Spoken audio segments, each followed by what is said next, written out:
there is a difference between defining a packaging that would really work and resonate well with customers. And so I would say at the moment, what we kind of defined, we're about to implement now, and we're about to go through that phase. So what I can talk through now is the process that we work together with ulrik on, etc. But I don't have a lot of data on, impact of the full model that we decided, because in the end, we kind of took it apart to try to simplify pricing in the medium term. And then later this year, we're going to start to roll out some more of the modular-based pricing that we discussed.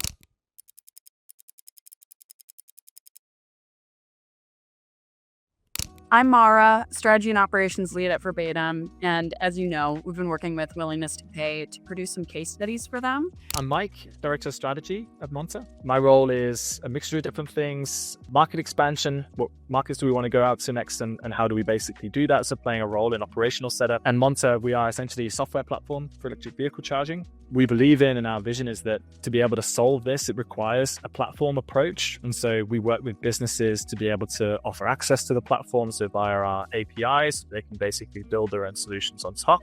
And then we layer services alongside that, depending on what they're looking for. Can you tell me a little bit about what problems, pain points, challenges you were experiencing around pricing or anything else that led you to working with ulrik and Willingness to Pay? What was the before times like? What I've learned about packaging and pricing is that it is a constant evolution, and it is a constant change as you try to make sure that what we are offering is basically mirroring what customers and businesses are looking for. But then also as a business, we kind of come from a B2C background, and then we grew out into B2B. So realized very quickly there is a need for an enterprise solution for businesses who sit behind the driver and the transaction to be able to facilitate that. And then what we also then realized is that working with direct sites, it's a super fragmented market. We want to work with businesses that are reselling different services, one of them being software, but they also resell installation services, etc., to try to consolidate the fragmented market. And as a result, our ideal customer profile has kind of changed year on year. So to begin with, we're very much focused on direct channel strategy, signing businesses, looking at charge points, organic growth. And now we've kind of evolved into much more B2B2B distribution sales and working with larger enterprises much more on their current contracted volume of charge points and what they believe their goals will be in the future. And as a result, I guess there's a lot of commercial debt that goes with that evolution. And it means that we have to adapt our packaging approach whilst making sure that we are maintaining and still keeping early customers happy and having some sort of transition model into the current area. So it was getting to a point where we knew that what we were offering was becoming quite broad and quite complex. There was also clear differences between what businesses are looking for, not necessarily complete variances between markets, but between customers specifically. And we had a few basic plans, so basic, pro, business, right, and enterprise. And we knew that there was a smarter way of doing this and putting it out into the market. And we wanted to work with someone who had been in B2B SaaS pricing before, could help us to try to break down complexity of having, 900 different customers. We have X% of revenue coming from 5% of our customer base, and then we have a long tail. Like, how do we actually not just redefine a pricing model or a packaging model, because that's what comes first, but how do we also then transition into that new standard whilst making sure that we keep meeting the needs, we have platform uptime, we're not causing any forced churn, and we're keeping good reputation in the market. Can you kind of walk me through each of those individual customers, markets that you mentioned, and how you approach them through your work with ulrik? What did that process look like kind of end to end of him coming in, and then from there, how did you approach this very complicated system with multiple stakeholders? ulrik had a very kind of set and structured model.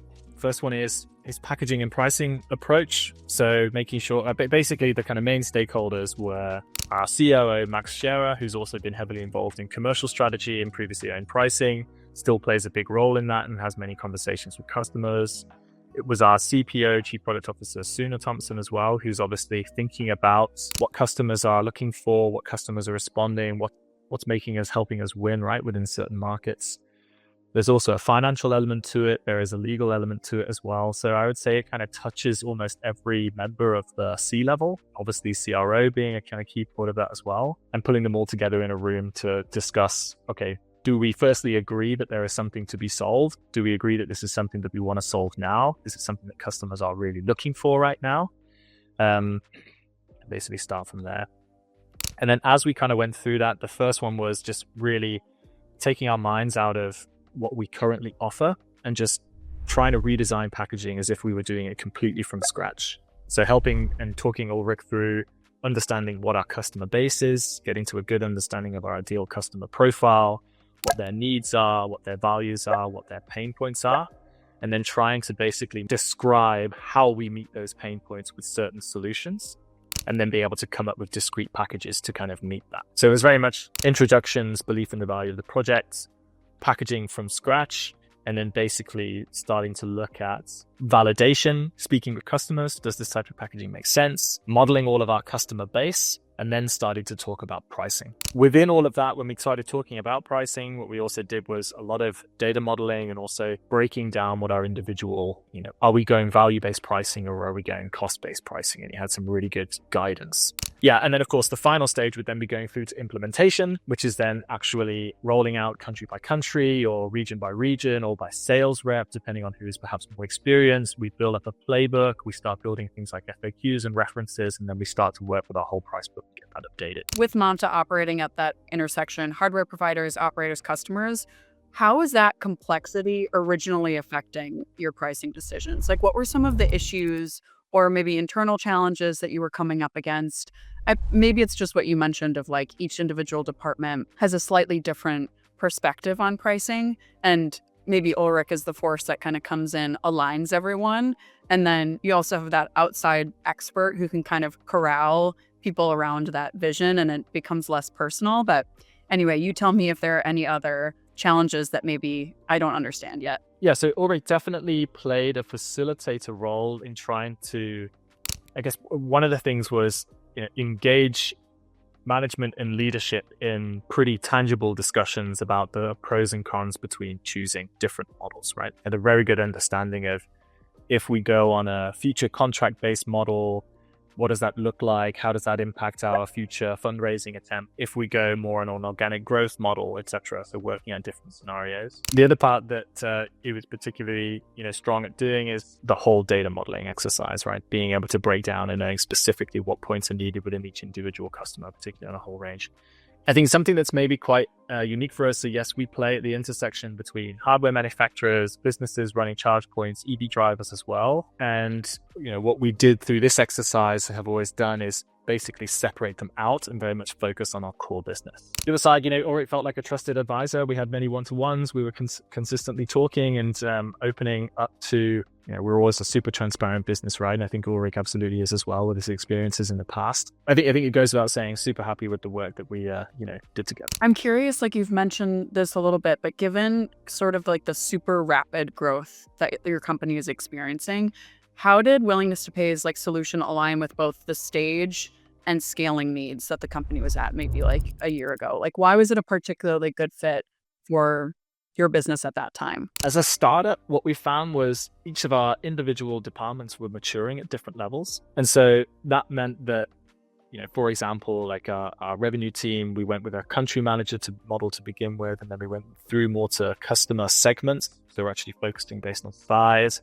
And now we're kind of swinging back into a medium, which is looking at regions that need domain knowledge whilst we have customer segments that we're focusing on. That kind of wasn't necessarily always translated and understood to what's important to customers in the product team and how we are building out or investing in, capability 1, 2, or 3, for example. And it came to a point where having a kind of external mediator, an expert who could come in and basically share what best practice is, so we could all start to agree more on topics and who is responsible for what and where should this capability basically sit. That was a big impact. I think there's something always with timing about these types of projects. It's like you turn up to, particularly as a startup organization, it's like a product architecture that would suit a more modular approach. That takes time. If you had to distill the key benefits of working with willingness to pay from your experience, what would they be? The main benefits of working with willingness to pay. I think the first one is Ulrik brings best practices, super sharp insights, and very direct feedback, which helps us to make decisions quickly and move fast. Particularly when we're a complex business, there are various different ways for solving problems. Decision paralysis can be a real problem. It means that, okay, we don't know enough whether this direction or this direction is going to be better. So So how do we try to weigh up the pros and cons and actually make a choice and make a bet and go for it? Sometimes you just got to take those risks. So Ulrik was very good at facilitating that. I think the other thing is having a clear and repeatable model that I can reuse easily, right? A way of analyzing high volume of customers in a very quick space of time and being able to compare the impact of pricing uplift or changes or whatever it is to our whole cohort. And then the third one is like having a real long-term view of what the commercial impact of a change in packaging pricing, could have, because it's something that investors and the board get super excited about. We're doing a pricing change. Does that mean we're going to have 10 to 15% uplift in our annual revenue, et cetera? And it's not always that case, right? It's more about just repositioning within the market. And then the fourth one, I'd say, is basically having a kind of a valued partner to be able to spar with, right? And kind of share what we believe the direction to be, and Ulrik kind of providing, guidance from his experience in the past. That was a very personal touch, which is very, very much appreciated, and always coming from the point of view of our customer base and who are we looking at and who are we speaking with. It's perhaps very easy within a startup company to feel quite proud of what you build, and we of course are very proud, but sometimes that might mean that you have blinders on and you're not always really, really seeing things from a customer point of view and being as customer centric as you think you are. I believe we are a customer centric business, but doing this just helps continue to make sure that we are always thinking about it through the eyes of the businesses that we're working with. I know there was a lot in there, but do you have any particular lessons or frameworks that Ulrik brought to Monta that you're utilizing, or an example of like a decision that you made where he helped you weigh those different competing, the analysis paralysis that you mentioned, and helped you decide on like which area to test? Like, is there any kind of concrete example of some of the key benefits you've just mentioned? How we work with customers is aligned with their business plan. We can offer a flat commitment, or we can offer, aligned with their business plan, a much lower price aligned with the higher volume. And then we help them to kind of get there, right? So it scales up throughout the year. And one of the challenges that we had with a lot of our customers is that, the market was booming. It still is booming, but there's now some uncertainty. So it's perhaps not the same discourse, right, that was there a few years ago. And so we were locking in a very low price for a much lower volume. And it was quite a unique challenge that we were having with this commercial model that we'd started to, put out into the market. And one of the future risks would be, okay, we're seeing a lot of downgrades, not necessarily churns. And if we're not growing new customers quick enough, that obviously doesn't look super great when we're looking out and speaking with investors. So we had a lot of discussion with Ulrik basically about how to really get into the details of the contracts and how we could structure that. Is it better to just lock the price in? Do we need to go with some sort of rebate program or refund program? Do we offer additional incentives to go above and beyond? Do we extend the contract out by another 24 months? And, we kind of reached the conclusion that it's more about how we pitch and how we model or support customers to build realistic goals, and then basically set a price point that's matched with that. If you don't meet that, we're not going to bill you more, but we just will create a different renewal contract for you next year that probably has a higher per charge point price, so we recoup some of that money. How long did you work together? Totally fine if you don't remember, but sort of how long did it take to go from the question to aligning on an action plan? A few months. It was maybe a quarter, so spread out over a period of 3 months or so. How has your team, we've kind of discussed this, but the objective here would be any like specific anecdotes that come to mind, but how has your team's approach to pricing evolved since working with Willingness to Pay? Any other kind of like key lessons or frameworks that you're applying post-project, or even now that you're thinking about implementing some of those bigger ideas? How has your perspective changed on pricing as a result? The biggest thing for me is discipline, and trying to basically provide very clear guardrails, what's possible, what's not. And then in some of those cases, making tough decisions that's not going to make your entire customer base happy. I think that's one of the biggest takeaways for me personally. It's still not something that we can 100% control. There needs to be some flexibility in how we put contracts out. But really knowing what our packaging is, why it's positioned that way toward a certain customer group, and what impact that has on customers that we currently have that maybe don't fit that profile. Mm-hmm.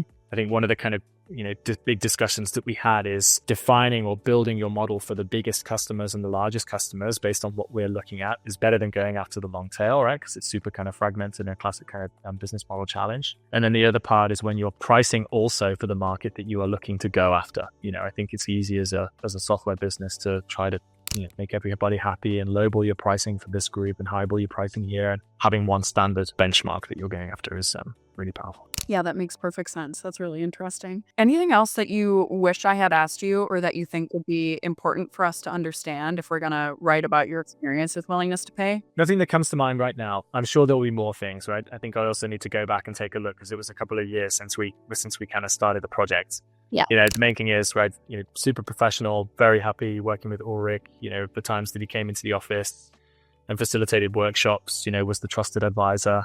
And also always made himself available for whenever I had, a quick question or something to check in on and these kind of things. And, he's probably somebody that I'll reach out to again when we start the next implementation phase. And of course, that's a big indication of the value that he brings. Yeah, I feel like my key takeaways are, the one-on-one relationship, trusted advisor, helps with that like analysis paralysis and multiple stakeholders of both like a complicated or like multi-piece industry and fast-growing company at like a critical point when you're trying to scale. And that it sounds like he's been able to help like you and your team, not necessarily like it's cheesy to say empower, but like kind of helped you where like now you can make those decisions based off of a really solid framework. Whereas before it might have been the analysis paralysis of a fast growing small company. And instead now it's based on a really like thorough framework. I don't know if that makes sense. Yeah, no, exactly. That is fair. Like I feel confident going into the implementation phase of the steps to take basically to try to get there. I think one of the things, and Ulrik and us, we spoke about this as well, is on the kind of development side, having much more of a clearer understanding, both internally but also challenge from Ulrik on whether we are actually ready for this type of model would be also really, really beneficial. I know he kind of talks about implementation, but I think if we'd have done this exercise, this year, it would have been much more kind of quicker to run through, obviously. But yeah, that's super helpful.